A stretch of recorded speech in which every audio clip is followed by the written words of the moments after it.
Hello guys, welcome back to my new video. ఈరోజు వీడియోలో అయితే ఏసర్ 22" మానిటర్ అయితే అన్బాక్సింగ్ అయితే చేద్దాం. అన్బాక్సింగ్ చేసి రివ్యూ కూడా చేద్దాం. మానిటర్ ఎట్లున్నది ఏంటంటే టోటల్ ఇన్ఫర్మేషన్ అయితే వీడియోని అయితే నేనైతే మీకు అయితే చెప్తా. వీడియోని అయితే లాస్ట్ వరకు అయితే చూడండి. ఈ మానిటర్లో మెయిన్ హైలైట్ వచ్చేసి మీకు అయితే దీంట్లో ఐపీఎస్ ప్యానెల్ అయితే ఉన్నది. విఏ ప్యానెల్ కూడా ఉంటుంది, కానీ మీరైతే ఐపీఎస్ ప్యానెల్ అయితే తీసుకోండి. ఒక 500 రూపీస్ 1000 రూపీస్ యాడ్ చేస్తే మీకు అయితే ఐపీఎస్ ప్యానెల్ అయితే వచ్చేస్తుంది. కాబట్టి మీరైతే ఐపీఎస్ ప్యానెల్ అయితే తీసుకోండి. ఇంకా దీంట్లో 99% SRGB కూడా ఉంటుంది. ఇదైతే మీకు వీడియో ఎడిటింగ్లో ఫోటోషాప్లో కూడా వర్క్ అయితే చేస్తుంది. మీరు వీడియో ఎడిటింగ్ కూడా ఈ మానిటర్లో చేసుకోవచ్చు, ఫోటోషాప్ కూడా రన్ అయితే చేయొచ్చు, కలర్ గ్రేడింగ్ కూడా చేసుకోవచ్చు. వీడియోస్లలో మీరు అయితే మానిటర్ తీసుకుంటే ఫస్ట్ మానిటర్ అయితే అన్బాక్సింగ్ అయితే చేద్దాం. మరి ఇది వచ్చేసి Acer monitor EK20 series monitor. ఇదైతే 21.5 ఇంచెస్ మానిటర్. ఇది 22 ఇంచెస్ అనుకోవచ్చు మీరు అయితే. ఇప్పుడైతే అన్బాక్సింగ్ అయితే చేద్దాం. మరి ఇక్కడ నుంచి కట్ అయితే చేసి దీంట్లో అయితే ఒక అడాప్టర్ అయితే ఇచ్చిళ్ళు.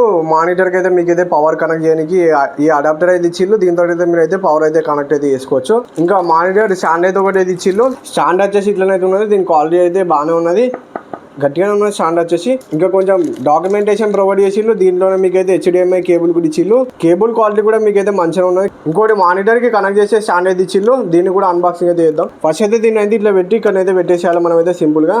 ఇదైతే ఇక్కడైతే కనెక్ట్ అయితే అయిపోతుంది. ఇక ఇప్పుడైతే మానిటర్ అయితే తీద్దాం. మరి మనమైతే పేపర్ అయితే తీసేసినాం. మానిటర్ అయితే మీకైతే ఇట్లనైతే ఉన్నది. ఇప్పుడైతే దీనికైతే స్టాండ్ అయితే కనెక్ట్ అయితే చేయాలి బ్యాక్ సైడ్. ఇదైతే ఇట్లనైతే పెట్టేసి స్టాండ్ అయితే కనెక్ట్ అయితే చేద్దాం. ఇట్లనైతే పెట్టేస్తే టిక్ అని సౌండ్ అయితే వచ్చేస్తుంది. అంటే మానిటర్ అయితే మనకైతే స్టాండ్కి అయితే అటాచ్ అయిందని అర్థం. ఇక ఇప్పుడైతే దీని అయితే టేబుల్ మీద అయితే పెట్టి సెటప్ అయితే చేసేద్దాం. మరి మానిటర్ అయితే ఇప్పుడైతే మానిటర్ అయితే మనం అయితే సెటప్ అయితే చేసినా ఆన్ అయితే చేద్దాం. ఇక దీంట్లో బ్యాక్ సైడ్ బటన్ అయితే ఉంటుంది. ఆ బటన్ అయితే ప్రెస్ చేసేయాలి. ఇక్కడైతే బ్యాక్ సైడ్ బటన్ అయితే ఇచ్చిళ్ళు. బటన్ అయితే మీరు అయితే ప్రెస్ చేస్తే మానిటర్ అయితే ఆన్ అయిపోతుంది. మీకైతే డిస్ప్లే అయితే ఆన్ అయితే అయిపోయింది. ఈ డిస్ప్లేలో అయితే మీకైతే 100 Hz రిఫ్రెష్ రేట్ అయితే ఇచ్చిళ్ళు. బ్రైట్నెస్, కాంట్రాస్ట్ అవన్నీ కొన్ని ఆప్షన్స్ అయితే ఇచ్చిళ్ళు. అవన్నీ ఒకసారి అయితే మీరు అయితే చెక్ అయితే చేయండి. ఇప్పుడైతే ఒక వీడియోని అయితే ప్లే అయితే చేద్దాం. క్వాలిటీ ఎట్లా వస్తుంది ఏంటంటే మీరు కూడా ఒకసారి చెక్ అయితే చేయండి.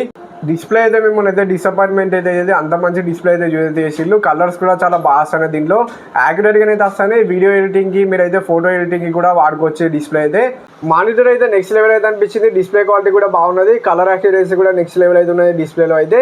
ఇదైతే డిస్క్రిప్షన్లో అయితే ట్యాగ్ చేసి అయితే పెడితే అక్కడ నుంచి అయితే మీరు అయితే పర్చేస్ అయితే చేయండి. ఒకవేళ ఈ మానిటర్ అయితే పర్చేస్ చేద్దాం అనుకుంటే నాకైతే 5500 రూపీస్ అయితే పడ్డది మానిటర్ అయితే. ఇంకొన్ని ఆఫర్స్ అవి ఉన్నాయి. అవన్నీ ఆఫర్స్కి ఇట్లా పెడితే 5200 ఏమో పడ్డది. ఇక 5000 రూపీస్కి బెస్ట్ మానిటర్ అని నేనైతే వీడియోని అయితే నేనైతే మీకు అయితే చెప్తా. ఈ మానిటర్ అయితే ఒకసారి మీరు అయితే చెక్ అయితే చేయండి. ఇన్ఫర్మేషన్ మీకు అయితే వస్తే వీడియోకి అయితే ఒక లైక్ అయితే కొట్టి ఛానల్ కొత్త సబ్స్క్రైబ్ అయితే చేసుకొని బెల్ ఐకాన్ అయితే ఆన్ పెట్టుకోండి. By bye guys. మరి నెక్స్ట్ వీడియోలో వచ్చుకుందాం. Bye bye.